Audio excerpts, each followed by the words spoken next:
ಅಂದರೆ ಪೂರ್ವ ತಯಾರಿಕೆ ಎಲ್ಲ ಕಡೆ ನೀವು ಏನಾದರೂ ಹೆಚ್ಚಾದರೆ ಇರುವಂಥ ವಾರ್ಡ್ಗಳೇ ಈಗಾಗಲೇ ಇದೆ. ಅದರಲ್ಲಿ ಕೋವಿಡ್ ಸಂದರ್ಭದಲ್ಲಿ ಹೋದ ಸಲ ಏನೇನಿತ್ತು ಅದೆಲ್ಲ ನಮ್ಮ ಹತ್ರ ಫೆಸಿಲಿಟೀಸ್ ಅಂತೂ ಇದೆ. ಅದರಿಂದ ಆ ಸಂದರ್ಭ ಬಂದಾಗ ಉಪಯೋಗ ಮಾಡೋದಕ್ಕೆ ಅವರವರೇ ಆಸ್ಪತ್ರೆಗಳಲ್ಲಿ ತಯಾರಿಕೆಗಳು ಮಾಡ್ಕೊಳ್ತಾ ಇರ್ತಾರೆ.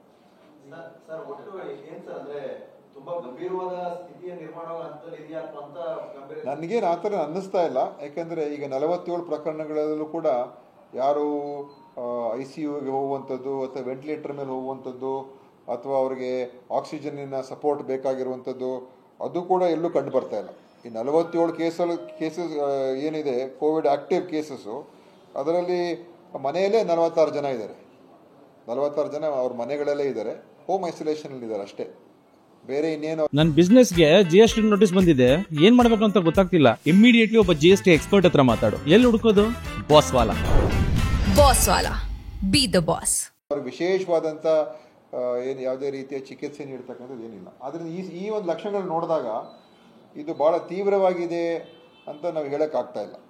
ಮತ್ತು ಬೇರೆ ರಾಜ್ಯಗಳಿಂದಲೂ ಮತ್ತು ಕೇಂದ್ರ ಸರ್ಕಾರ ಕೂಡ ಅವರು ಅದೇ ರೀತಿಯಾಗಿ ನಮ್ಗೆ ತಿಳಿಸಿದ್ದಾರೆ. ಆ ಕಾರಣದಿಂದ ನಾವು ಆತಂಕ ಪಡಬೇಕಾಗಿಲ್ಲ. ಆದರೆ ಅದರ ಅರ್ಥ ನಾವು ಆತಂಕ ಪಡಬೇಕಾಗಿಲ್ಲ ಅಂತ ತಿಳ್ಕೊಂಡು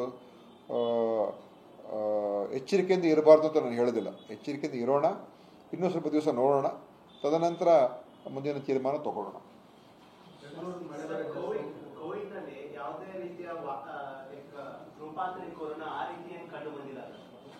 ಆ ಥರ ಒಂದು ಭಾಳ ಗಂಭೀರ ಸ್ವರೂಪಕ್ಕೆ ಒಂದು ರೂಪಾಂತರ ಆಗಿದೆ ಅಂತ ಹೇಳೋಕ್ಕಾಗಲ್ಲ. ಸ್ವಲ್ಪ ಮೈನರ್ ವೇರಿಯೇಷನ್ ಇದೆ ಅಂತ ಹೇಳ್ತಾ ಇದ್ದಾರೆ. ಯಾವುದು ಹಿಂದೆ ಬಂದಂಥ ಒಂದು ವೈರಾಣುಗೂ ಇದಕ್ಕೂ ಸ್ವಲ್ಪ ವ್ಯತ್ಯಾಸ ಇದೆ ಅಂತ ಹೇಳ್ತಾರೆ. ಆದರೆ ಇದರಿಂದ ಗಂಭೀರ ಸ್ವರೂಪದ ಕಾಯಿಲೆಗೆ ಹೋಗ್ತಕ್ಕಂಥದ್ದಕ್ಕೆ ಎಲ್ಲೂ ಕಂಡು ಬರ್ತಾ ಇಲ್ಲ. ಸೊ ಆ ಸಿವಿಯರಿಟಿ ಕಾಣ್ತಾ ಇಲ್ಲ.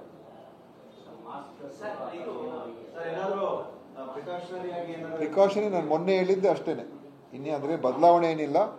ಮುಂದೆ ಇವತ್ತು ಹೇಗೋ CM ಅವ್ರ ಜೊತೆ ಮೀಟಿಂಗ್ ಇದೆ.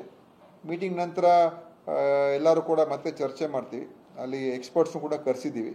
ಅಲ್ಲೇನಾದರೂ ತೀರ್ಮಾನಗಳಾದಾಗ ಆ ಸಭೆ ನಂತರ ನಾನು ತಿಳಿಸ್ತೀನಿ, CM ಅವ್ರ ಜೊತೆ ಚರ್ಚೆ ಆದ ನಂತರ.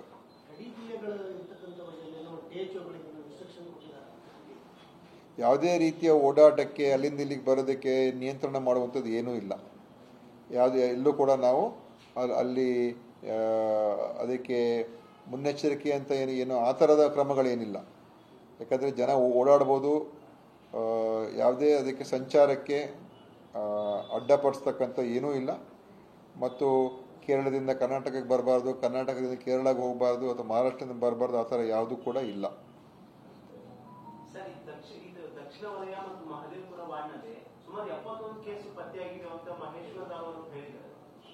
ನನ್ನ ಹತ್ರ ಇರುವಂಥ ಮಾಹಿತಿ ನಿನ್ನೆನೇ ನಾವು ನಮ್ಮ ಏನು ಡೇಟಾದಲ್ಲಿ ಬರ್ತದೆ ಅದರಲ್ಲಿ ಒಟ್ಟು ಇದುವರೆಗೂ ರಾಜ್ಯದಲ್ಲಿ ಜನವರಿ 1ನೇ ತಾರೀಕಿಂದ ಇಲ್ಲಿವರೆಗೂ 98 ಪಾಸಿಟಿವ್ ಬಂದಿರುವಂಥದ್ದು.